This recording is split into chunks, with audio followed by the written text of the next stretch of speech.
Looks like we're live. We are live. Yeah. Welcome back, everybody, to the Ron and John Show. Here we are, Ron and John. Brought to you by Veterans Lending Group. We're sporting our colors today, man. Absolutely. We got it all over the screen, all over our hats, living it. Obviously, Veterans Lending Group is bringing this show to the masses so that John and I can do our thing. We saw this as an opportunity when we took that visit down at Fairchild and kind of springboarded from there, because if we weren't able to do it there physically, we'll still take it live, and it's been a phenomenal success. So, John, what do we, well, shoot, I guess, how the hell have you been, right?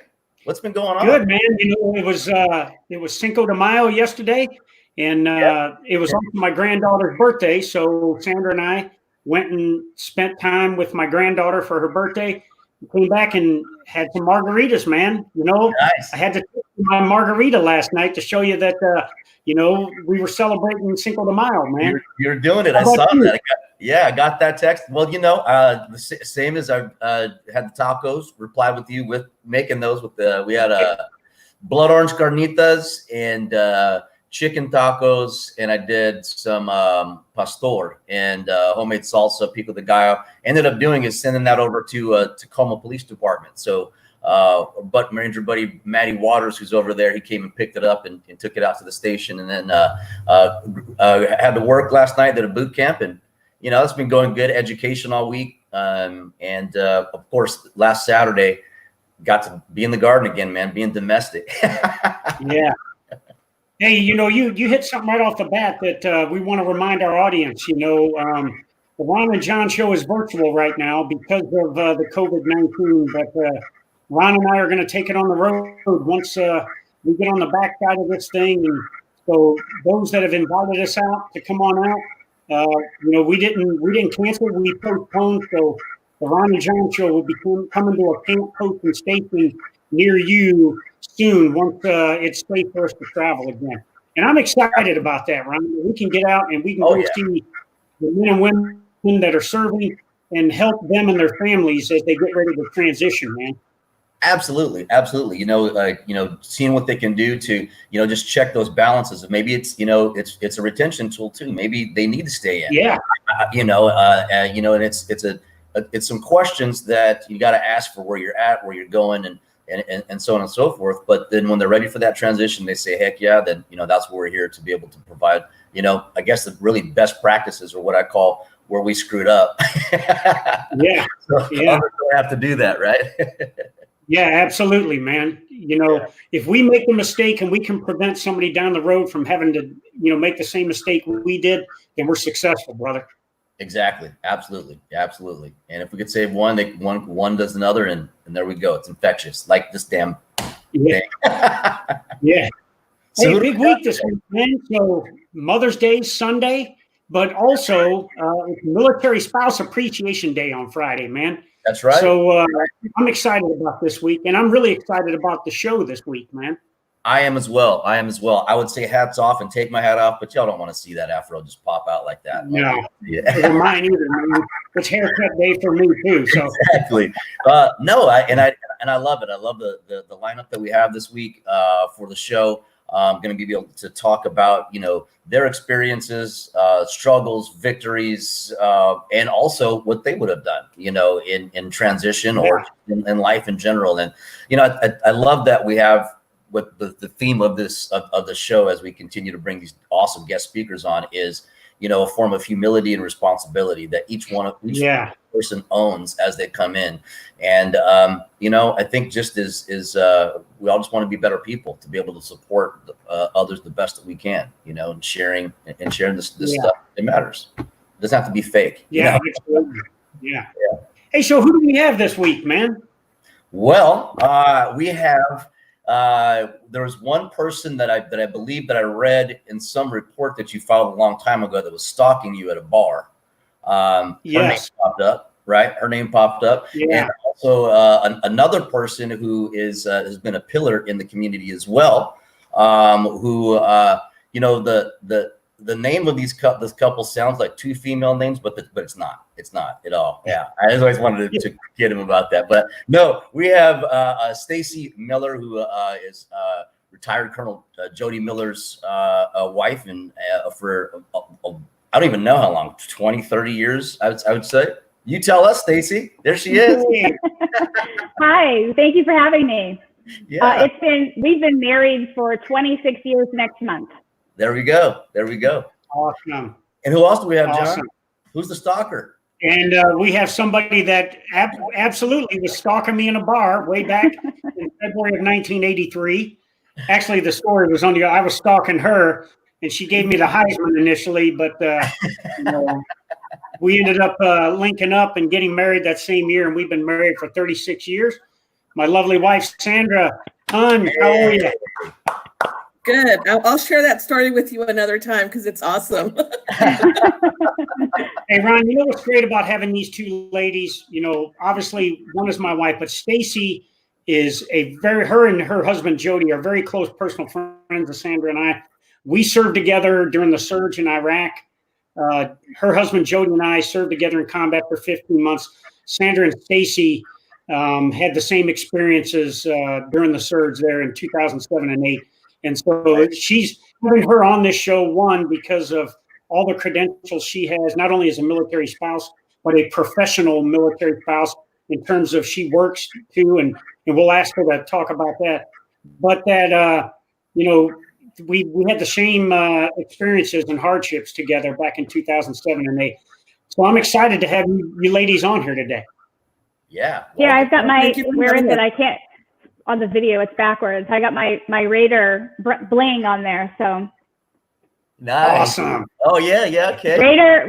I can't find it. Where? Oh, I got it. Raiders and Rangers. So. Nice. Awesome. And I think the only button that I could have worn was retirement, baby, but I didn't wear that. Oh, that is hilarious. I'm over trying to send it to my. There we go. Sharing that to my page there. Well, yeah, awesome. Thank you, ladies. And we actually, I got the opportunity to meet and actually hang out with Jody and Stacey when we were doing our VA Home Loan Boot Camp tour through Florida. We hit Tampa, and she actually helped me out. And you know what? I have to tell you, Stacey, you helped me out more than you know. So shortly thereafter, visiting them, John and Sandra, I had an incident with an alligator, and I was getting on a alligator. I was getting into a kayak. It didn't go very well, and it was in I forget which river. It was dark and murky and everything like that. And I flipped it upside down. The Volanos will tell you; they tell it way better than I do. It flipped upside down. I sure as shit thought there was an alligator on my ass, and I did one of these. As my practice to say, I looked like a cat crawling up a glass wall, and and I lost my phone. Right, my phone. It was like the third phone that I lost. And then Stacey sent me this thing. It was a floaty for the phone as well as a waterproof case, and I purchased both and haven't lost it since. So thank you. We call that the flow life. There's a lot of experiences that we've been here almost 5 years now. There's a lot of things I've learned in waterproofing your phone with the floaty. So even though it's waterproof and it's floating down the river, you can still get it. You got to have both. Yep, absolutely. So little fun fact. Glad I could help. Absolutely. Hey, so Ron, if you don't mind, ladies, you're both, you spent years following, Stacey, you following Jody all over the world, and Sandra, you following me.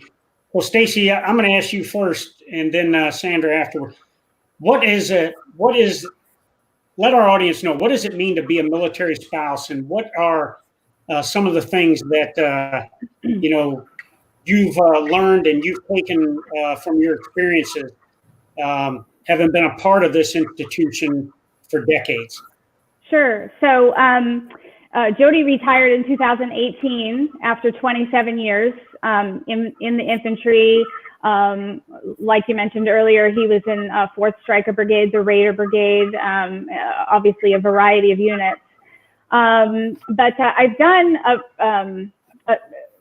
presentation, a speaking opportunity a couple times, and I don't have the props with me. You guys are really lucky. But I've talked about what it is to be a military spouse, and I have the list here, so I'm gonna just read down. But it includes everything from being, first of all, a mom and a babysitter sometimes a caretaker can not just mean for children, but for possibly wounded warriors or family members within the unit, right? So that's kind of all encompassing. I have written down, this isn't really the term that I would use, but trophy wife. And Sandra, tell me if you would agree. Not that we're trophy wives, but we're often, right, the spouse, the partner that is the one that, you know, does everything together, the resource, the person that they can talk to and all of that. Grief counselor. And John, I think, you know, you wanted to talk about this a little bit later, but that's a role that I've unfortunately had the opportunity to participate with, which has really provided me with some skills in my professional life as well.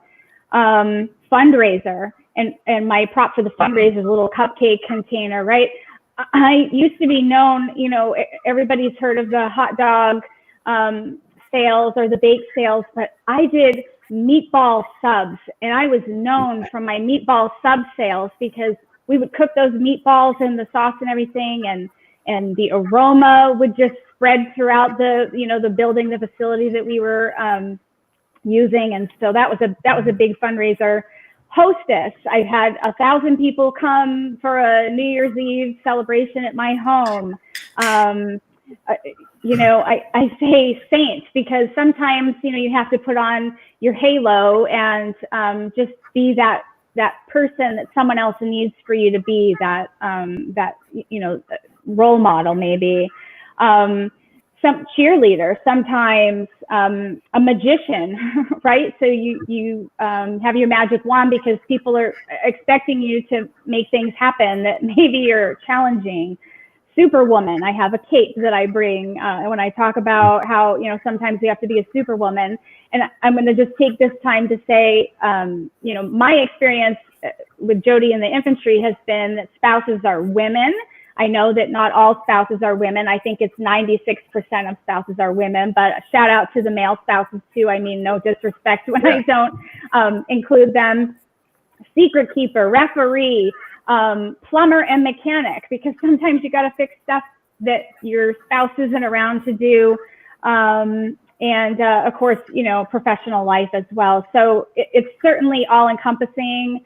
So many skills that I have learned from being a military spouse. I really value the opportunity, and it's something that has made me, and I think most military spouses, very resilient, and just have, you know, great soft skills that are translatable to lots of different things. Mm-hmm. Mm-hmm. Yeah. You know, Sandra. Yeah, go ahead, Ron. I was just going to piggyback off of that last part of that. Yeah. There's so many skills that that as a military spouse has to offer, because you might know, you know, VLG, we've hired several, right? And it's like they're little, I mean, they are moms, but they're little moms that are around, like, that are just like so caring and giving, like, whether that be like, you know, cookies and the fundraising, and you see that stuff pop around everywhere, and you're just like, okay, this is awesome, and it's super familial, you know, like, Yeah. like when Sandra, you know, came in, it was like, oh, here's another one, you know. Yeah.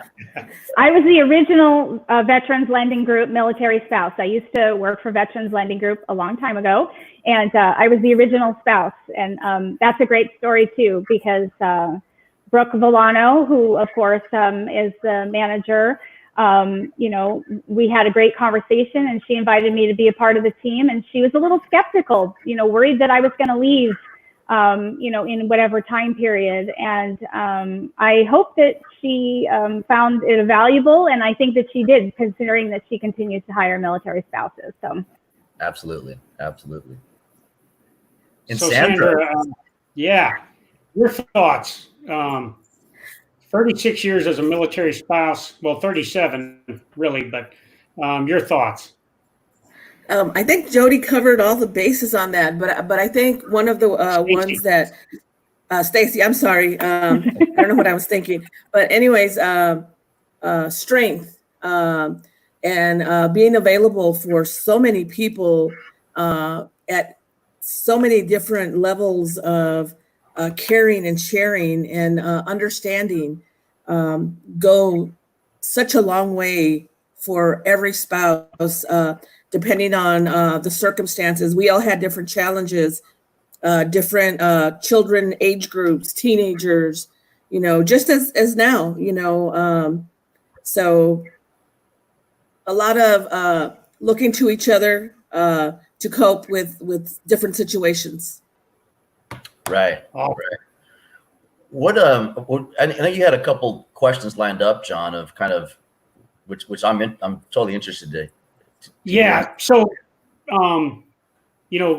both of you ladies know the world we live in today, and obviously the global war on terrorism, even though we don't call it that anymore, we still are terrorists are still a threat to our nation. And, nation states out there, there's some rogue nations that, have done some things that potentially could get us into conflict. And you all have lived through that. So beyond having your spouse deployed into a combat zone, what were some of the challenges and then what were ways that you coped as you went through this combat deployment? And if you remember in 2007 and 2008, we lost 54 in the brigade. We had over 500 wounded. We were hard fighting for 13 of the 15 months. And both of you attended numerous funerals, memorial services. You visited wounded, you aided families and everything. So tell us through that, what your mindset was during those kind of times. For me, it was, granted, all of us were in the same situation, but having 3 teenagers and trying to keep them, upbeat, keep them busy, was a challenge. I'm trying to think of what else. And just the everyday life, try to stay away from the TV set and remembering to take care of yourself was probably a big one. And not have anybody be negative around you. That was one of my big things was I didn't want to be around negative people because I wanted to stay upbeat and make sure that I took care of myself and not listen to rumors, always make sure that you get the information that you needed just to stay sane sometimes. Yeah. Yeah. Wow. There's an expression that I think people think it's a little cheesy, but I really think it's valuable. That military spouses bloom where they're planted. And at a time of deployment or a time of stress, to have a community and a network, not just the military community and network, but even outside of that. So like Sandra said, you can take a break. You can step away from the responsibilities. You can step away from the stress.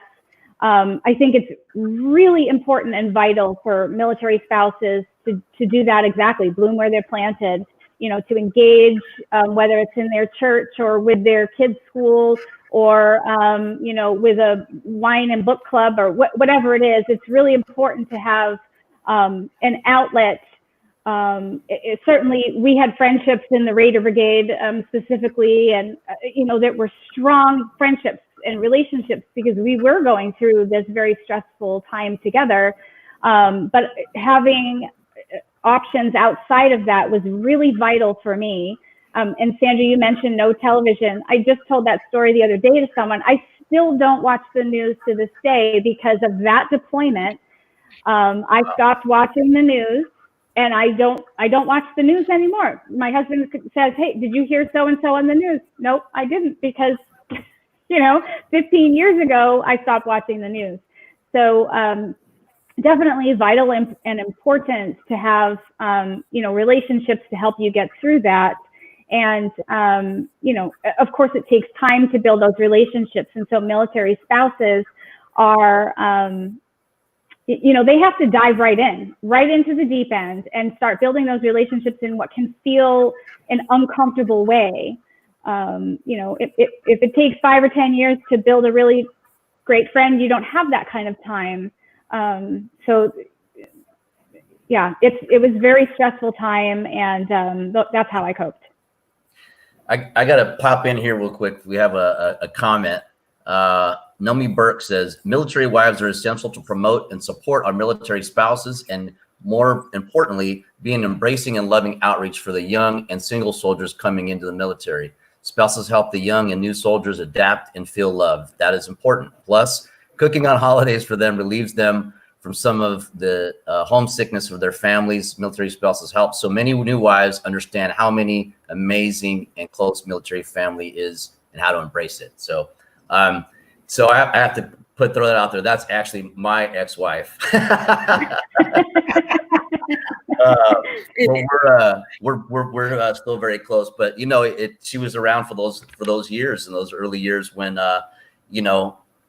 19, 20, 21, 22, 23, and we bringing the guys in, everyone from the squad, everyone from the section in, and cooking for them and having parties and hanging out, because we have a place to be other than the barracks, because in those days you stick around the barracks, it's not a good thing. So, but it was, and I think, when I talk to my friends now, they always remember, those times, like, oh man, you guys still cooking and stuff like that. And I'm sure you all have the same experiences, right? Oh, absolutely. Yes. And she was correct on all of them. And being, especially a young military spouse, when you're the new person, one thing that I always remembered was, bring people in. Always, I'll sit back and watch a room or an event, and then I'll watch who's being kind of shy, and I'll go up to that person and talk to them. Nothing is better than a new spouse coming in and feeling welcomed in any situation, and also remembering how that felt, and then you get the chance to give back in the exact same situation. Whether it's you guys have the same age group children, that's the same, high schoolers or college, you can give each other advice. But always, definitely, she was spot on every single comment that she made. Yeah, that's great. Single soldiers, when they redeploy, they come back to empty barracks. And so that's something that I've done a number of times for redeployments, is making sure. In fact, I just ordered sheets maybe a couple of weeks ago, ordered sheets for the, the twin extra long mattresses that are in the barracks, so that they come home to an environment that is welcoming to them. So that it's really important. And yes, I've fed many, and that's a big part of the role that we've done, I think. Yeah, that's awesome. What do you think? So I've got to ask you both, since we're talking about deployments and we're talking about combat, I want to ask you both a question. And Stacey, I'm going to ask you first. During that deployment, we went into combat, and within hours of our going into combat, Jody's battalion was already suffering soldiers killed in action. What was it like back home at that point in time? I think we all knew we were going into a dangerous place, and we were Surge Brigade number 4. And nobody wishes death upon anybody, but certainly the enemy gets a vote. And the Rock of the Marne Battalion was the first one to take casualties. What was that like? It was terrifying. It was scary. When Jody first entered the Army, there was no opportunities for communication, and that was back in 2007. And so the internet was a thing, and it was a different experience, the way information was transmitted. And so like, we talked about earlier, it came very quickly to a point where, no, I can't watch the news. That is not good for my health. And I had young school-age kids who were at the age where they were understanding, mommy, is that where, daddy is is that where the bad guys are? And so that, that's when I turned the TV off. So it was a terrifying time. And, we just tried to support one another. I know I just tried to do as much as I could to support the other families in the unit, to support the other spouses in the unit. And sometimes they had to support me. And that's the truth of it, that it's a scary time. And, you only, back on the home front, you get the information that you're told. Of course, we attended memorial services and funerals, and every one of them was different because the family was different. And, how they felt about the war was different, how they felt about their fallen heroes' service was different. How they related to one another was different. There were some really crazy times, and there were some really sad times. It was an emotional roller coaster. It was really scary. And so, Sandra, I got to ask you this. And Stacy, you great segue here, an emotional roller coaster. So here we are. The brigade is in combat, and I'm calling home, telling you, hey, we lost a troop today, or we had some more wounded or whatever. And then, something that happened at home that really showed me the burden that spouses like you all bear is when the two sedans with a casualty notification team and a chaplain pulled up in front of our house. And, fortunately for us, it wasn't me. But unfortunately, it was our next door neighbor, a fellow sergeant major who had been killed in action in Iraq. Kind of talk through that first initially, because you were on the porch reading a book, right? And when they pulled up, and then talk how you had to rapidly transition from thinking that you lost a loved one to now providing comfort to a neighbor and a Gold Star spouse now.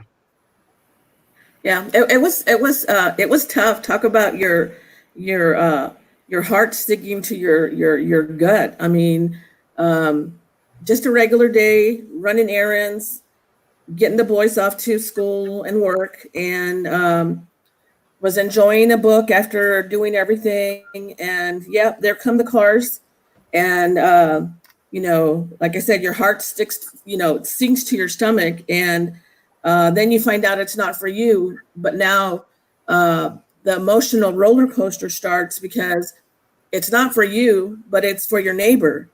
And they had 3 children, and it was tough. I mean, I can still remember them at her door. They went in, and I can still remember hearing her cry, and that was tough. That was really tough. And the same day, you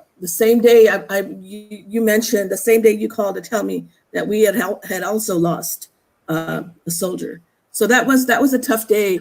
And then when you get news like that, you can't share it with anybody until it comes out officially. And you know that you're carrying this information. You can't share it with anybody. You can't even tell your kids. You can't tell anybody. And sometimes those emotions get really, really tough. I mean, it's hard. But then, you go through them, because, you're fortunate that it wasn't you, but now someone else is hurting. Another family is hurting, and you come to their aid. And that's what we do. That's what you do as a spouse. And it's a roller coaster, but there's a lot of good in that as well. So. All right, Ron, over to you, brother. Man, that was incredible. I mean, both from you both. Thank you for sharing those experiences. But I want to switch it and lighten it up a little bit. So I have a question for you both, because I've heard the rumors, because we're on the outside, right? Like all I hear, like, for example, from Nomi, she says, you know what I had to do for you to get your 4-day this weekend? I had to go to this damn meeting and da da da da. I'm like, okay, sorry. But what she was kind of getting at sometimes, because she enjoyed most of them, but then there were some of them that she didn't, and that was with the spouses wearing their husband's rank. Now, I know you all came from one spectrum all the way to the other. I'm just curious. I mean, those politics, is that a real thing? I mean, we just hear about this stuff, but you know, it's a language we don't understand. Stacey, I'll let you answer first. Thanks, Sandra. I appreciate that. Like in any situation, you meet a group of people and they all have different personalities. You know, whether they're living in your community or they're part of your military unit, whatever it is, you know, there's all kinds of people. There's the shy people and the outgoing people, and there's the people that wear their rank, and there's the people that are super humble, and there's just all of it. Yes, there is a tightrope to walk where, you know, you have to try to just be all things for all people. And that goes to the, right, the point that I made at the beginning is you're this military spouse, you, especially as the spouse to a senior leader, you have, you know, many roles, unwritten rules and responsibilities. And so you try to be all things to all people. But absolutely, there are people that were a challenge to work with and to be with. But for the most part, my experience has been fantastic. I have some just amazing friends and connections that I still keep up with many years later, having never seen them. Yeah, it's like any situation, but definitely there are the challenges as well. I hope that was as politically correct as I could. No, this is awesome. I love it because as great as that answer is, which as y'all know, you know, this is an officer's wife. Okay, now we have, you know, 𝗕𝗐𝗔𝘄 swinging Sandra Troxel over here, and if y'all haven't met Sandra, she don't take no shit, right? I mean, you can see the last time John had a haircut, right? Like. So I'm dying to hear it, Sandra, because I know you just will check someone in place, right? Or as we say, on the spot correction. You know, it's changing a lot now from back in the day as we came up. But I will honestly tell you, yes, there was some spouses that way, and if you're not a strong spouse, you can let that change you in a negative way. But if you're a strong spouse, and you know, there's so much information out there that you can go, anything you want to know about the military, it's out there. So if you want to be the wife that knows it all, you know, there is a class, there is something for you to know exactly what your role is in every position that your husband does. We do have some overzealous wives, but if anybody knows me, I am just down to earth. I can get along with anybody, but I will cut you off in a heartbeat if you're going in the wrong way with me, because I'm very truthful in what I do. And I'll also do the, you know, you meet people and you're cordial, even though you don't like them. My best line was always, if I had good friends and there was somebody that was, you know, somebody that rubbed you the wrong way, I would always say, hi, be cordial, because that's the right thing to do. And then I would excuse myself and I never go back that area. Yeah. So that's my story and I'm sticking to it. That's awesome. We got a quick question here from old Ed Sullivan. He says, I had a question for John and Sandra.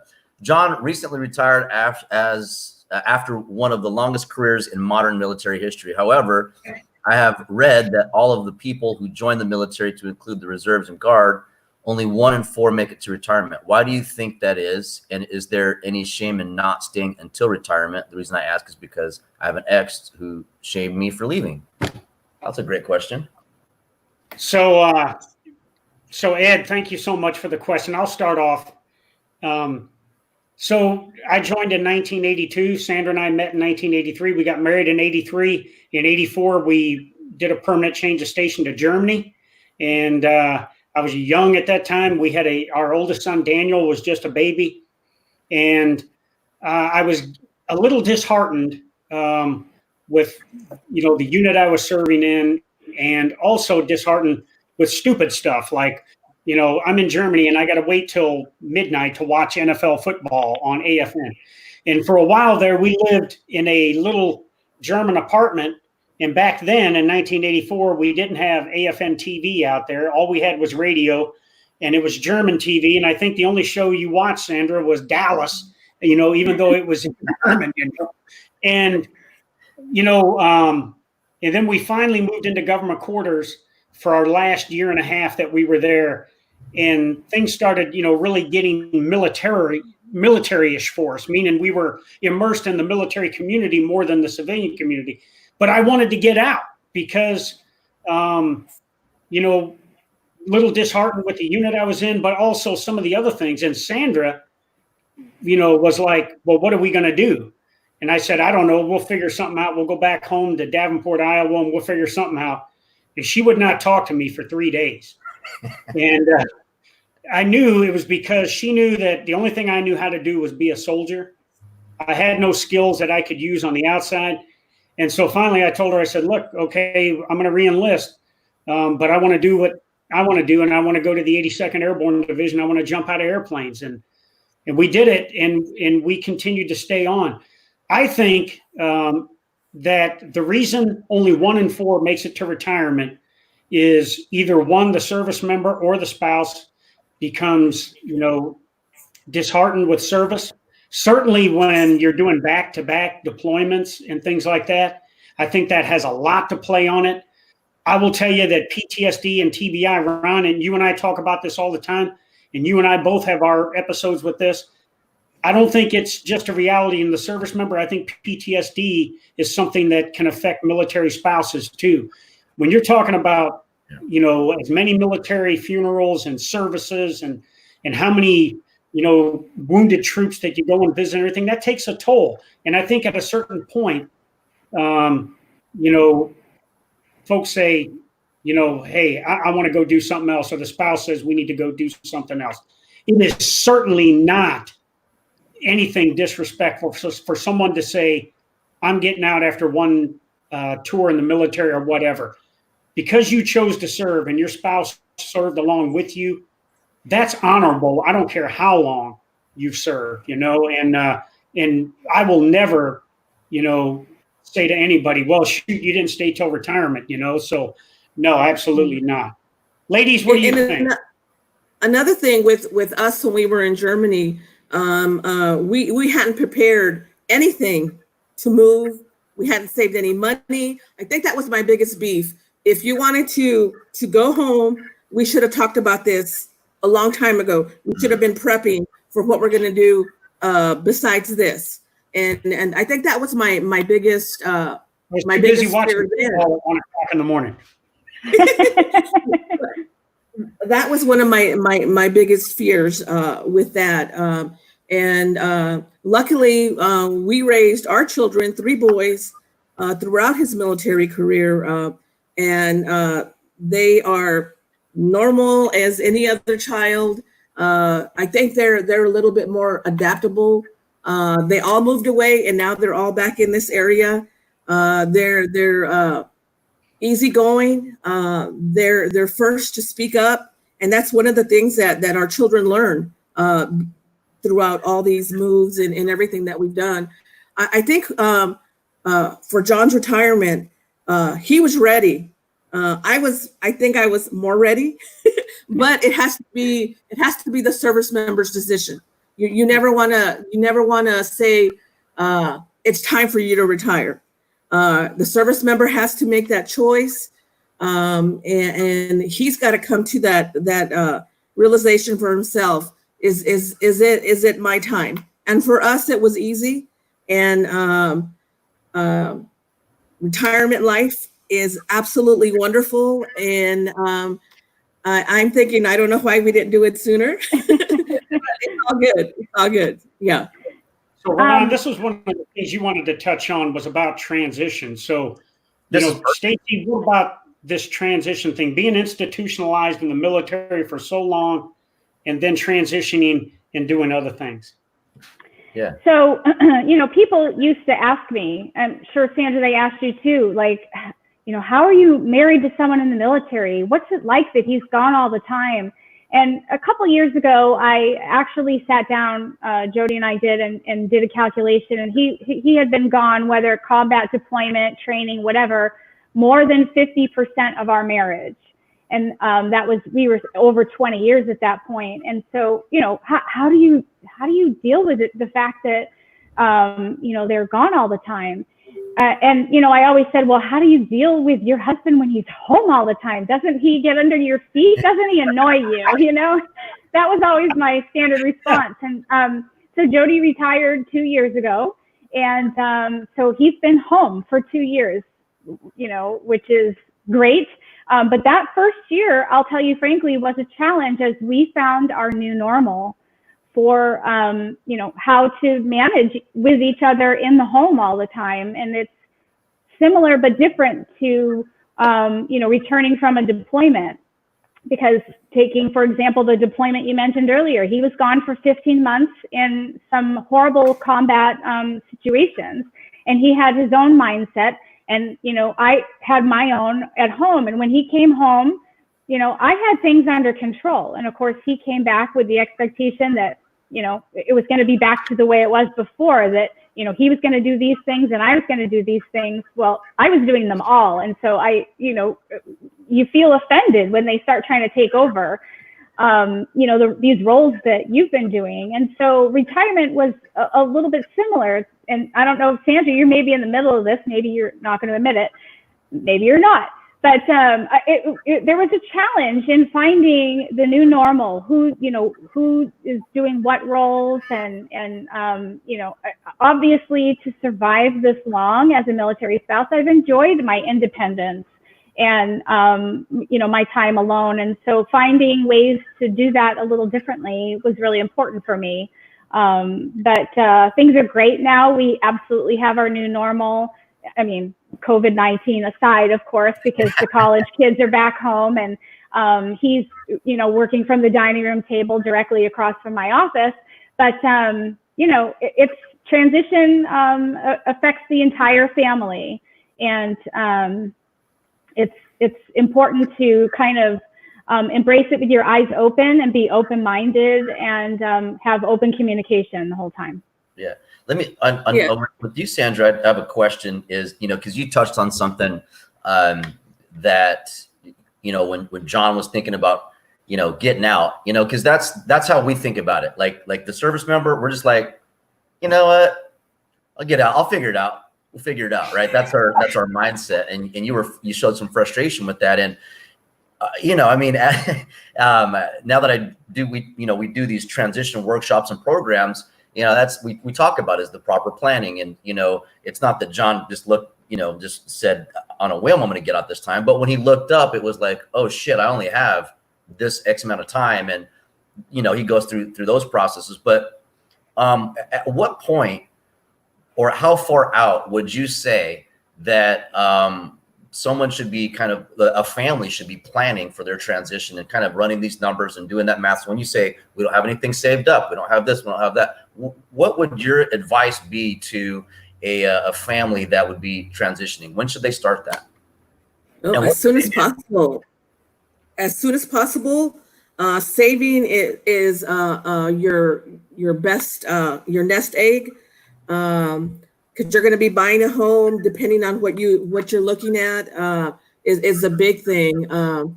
Also, getting all your finances in order. Because if your finances aren't in order, you're not going to be able to buy that house that you want, which is pretty big right now. getting to that point, everybody has a different time, whether you're doing 15, 20, 25, or like us. I mean, John went quite a longer time. And the whole time we were doing this, we had been saving. We had our only fallback was that because he was gone so much, and we didn't get rid of a lot of our stuff that we wanted to get rid of. So here we are with all this stuff that we've had. We thought we had a handle on it pretty good. And, you know, every time you go somewhere, you get to a bigger house and you buy more stuff. And we've donated so much, but now with COVID, we don't have those places that you can go donate to. So my best advice for when you get ready to retire, get rid of a lot of the stuff that you don't need. Because if you are buying a new home, you don't know what the setup's going to be. So that furniture might not work in that home. So my best advice would be plan for your moving, and then plan again, and downsizing on clothing, on all of that, just so that you know, once you get settled, you'll be there in your place, much happier without all the things that we still have to go through even now. And with us just retiring just recently, we thought we had a pretty good rhythm, but John started working right away, which didn't bother me because I was decorating the house, buying all kinds of stuff, even though we had stuff. But and now COVID-19, and we're having to deal with retirement and him being home all the time. But we're a pretty good team, and we have a huge home. So if I don't want to be in the same room, I can go somewhere else. Hey, Ron, she's talking about all that extra stuff, meaning that if you're overweight, the government's going to send you a bill. And for us, That's right. I'm sure you know all about that. Oh, man. I've never been overweight, not once. That's really good work. Our last move, you know, our retirement move, and never did. Yeah, we still haven't made our retirement move because we retired out of MacDill Air Force Base here in Tampa, so we're still holding on to that retirement move. But you know, I want to go back to the point earlier about transitioning and making the decision whether or not to get out. For me, it has to be a financial decision. And I know that it is an emotional decision being in the military and not being in the military, because service members identify in that way, but it has to be a financial decision. You know, think about COVID-19 and how many, you know, millions of people have lost their jobs right now. It's not service members are not losing their jobs. So job stability is a really important thing. And that longevity gives, you know, other benefits as well. So I just wanted to add that point in as well. Awesome. We got a question here from Candace Day, and I mean, it's Stacy is the perfect one to answer this, because I know that you know, with what you do now, you know, it took a long time, but the question is this from Candace Day. Thank you, ladies, for your service as spouses. Stacy Miller, how do you keep a career going when your spouse is at an important stage in their career, such as command time? Is it better to just take a back seat yet again, or try to continue the juggle? Candace, that's a really great question. And I've seen people do it both ways. And by that, I mean continuing the career progression and kind of, you know, making the choice to commit to the family and the military unit. I've done both at different times during the, you know, our time in the military. You know, even when I wasn't working rather just working in a job or working toward, you know, my career goals, I was still staying active, right? I mentioned this to someone the other day. I'm in finance. I'm a certified financial planner. And so math and numbers and finance is my game. And so I was always the treasurer of everything, just to have my fingers in that and to be a part of the community, like I mentioned earlier in the broadcast. So it can be done both ways. You just have to find that all important work-life balance, or whatever you want to call it. And if you have children as well, raising children, managing military spouse time as a when your spouse is a leader, and managing a career. Sometimes I put some things in the back seat, and sometimes things are in the front seat. I'm very blessed now to be doing exactly what I wanted to be doing, but it did take me, all of this time to get to the place that I wanted to be professionally. And that's because, I made that choice along the way. I got a quick question for Sandra, because, this is something we actually talked about over beers. I think John was getting ready to sing karaoke or something, but we were, but something that really resonated with me was how much you pushed him, to be a better, person, how to compete better, with, what was coming up, the officers and stuff. And I remember you said one thing that I remember, something along the lines of, you need to go to school, you need to go get your master's, you need to speak the same language that these guys do, just because they're officers and stuff like that. And at a real high level where you're going, you need to know exactly what the hell you're doing. When I heard that, I was like, holy shit, that's like, and he did it, and then obviously clearly look at where he's gone in this career. And you all have had a beautiful career in the military. What made you, at what point were you like, you began to push him, and what were some of the things that you said to him that made him actually listen to execute on that? Because it works. I don't know. I don't know if he actually listened, but I did encourage. I did want him to know that not only was it going to help his career, but it was going to help us in the long run after he retired. Right. So that was one of my biggest reasons for doing this. And when you're working with the top people, you want to understand their verbiage as well. So you want to be speaking their language. So you want to be able to talk to them, not only be smart, but sound smart and know what they're saying, and know how to speak that language as far as military goes. But after the military, when you retire, you already have those degrees, and you're more marketable to compete for other jobs. So I think that was my biggest push of what was happening now, but also to remember what was going to be towards our retirement. Yeah, that's awesome. So Ron, we got some fun questions now. Yeah, let's see here. Let's see. Candace asked one. Let's see. For Sandra, many military children struggle to understand why mom or dad has left for service. What did you tell your children during deployments, etc., and what advice can you give the spouses?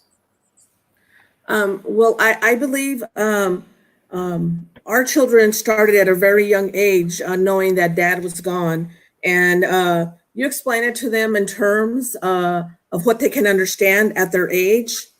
Now they have so many books, they have the little dolls, so age appropriate explanations, simple for certain children, and being honest. Kids know, and also the way you talk to them, the way you are in front of them, it's gonna carry a lot of weight with where if your children are falling apart, you're probably falling apart yourself. So if you explain simple to the point, and the last time John deployed, all our boys were teenagers, so they already knew a lot of what was going on. They understood, but in the beginning they didn't know that. And you just explain different age groups, what can happen, but that we know the dad's going to come home, and luckily we've been able to say that. So age appropriate stuff for different children. Books, movies, they have so much more now than back in the day. So that is the biggest difference for us now. So definitely. Nice, nice. All right, Ron, we're going to do some rapid fire here. It's that time, John. Okay, Stacey, I got a question for you, and then I got a question for Sandra. And then, Ron, I'll turn it over to you for some rapid fire. Stacey, right. You and your husband, Colonel Retired Jody Miller, live in the Tampa, Florida area, right? Yes, sir. Okay, and, you know, we've been talking a lot about the Tiger King on this show here. I hear. So are you all friends with Carole Baskin down there? We are not friends with Carole Baskin. No. Okay, but you know, Joe Exotic, you know, was trying to eliminate her by, you know, taking her out on her little bike route that she used to ride on. And I know that you and Jody are familiar with that route, right? We are. Jody and I and our boys run that route regularly. It's a very popular running, biking trail in the community. Maybe a 20-minute drive from our house. Yeah. Yep. But I've never seen Carole. I've never seen her cats. I've never seen her dead husband. So and do you want to? No. I don't want to go anywhere near there. All right, Sandra, my rapid fire for you. So what people may not know, that being the 𝑐𝒂𝒃's wife, you did multiple USO tours with me and the chairman and his wife. People may not know that you've been to Afghanistan twice. You've been to Iraq twice. You've landed on aircraft carriers. You've been to Turkey. You've been to Poland. You've been to Germany. We've done a lot. So I got to ask, you know, being the 𝘂𝒃, we're worried about the joint force, you know, and even though we're in the Army, you know, we had to worry about airmen and Marines and sailors and Coast Guardsmen as well. What was the most exciting thing that you did as the 𝘂𝒃? Was it riding on in a Rhino bus down the infamous Route Irish in Baghdad? Was it flying on an Air Force aircraft spiraling in to Kabul airport? Or was it flying on an Army helicopter in the Hindu Kush Mountains? Or was it landing on an aircraft carrier on a carrier onboard delivery aircraft? Or was it something else? What was most exciting for you? That looked like all of those things. I would have to say the aircraft carrier, the landing. Well, the landing. There you go. Was you guys, you know, she's got the Stockholm syndrome now.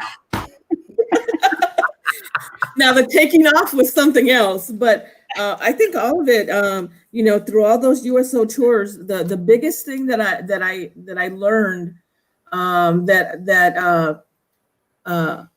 how much you guys do when you're deployed, wearing the equipment, in everything that our husbands, our sons, our brothers that are in harm's way on deployment.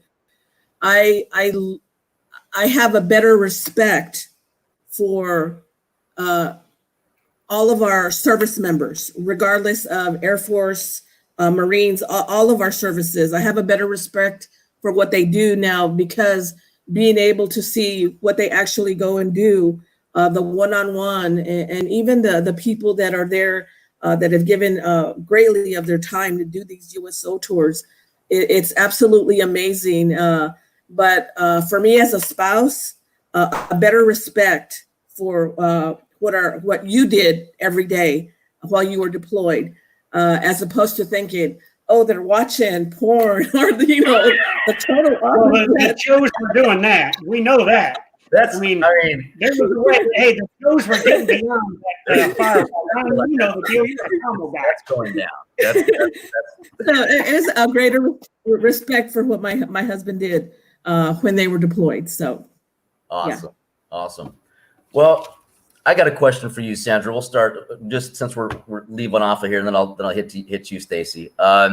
Now it just dawned on me when we were talking about the show Dallas. That was a very popular show, right? Obviously it was one of your favorite shows.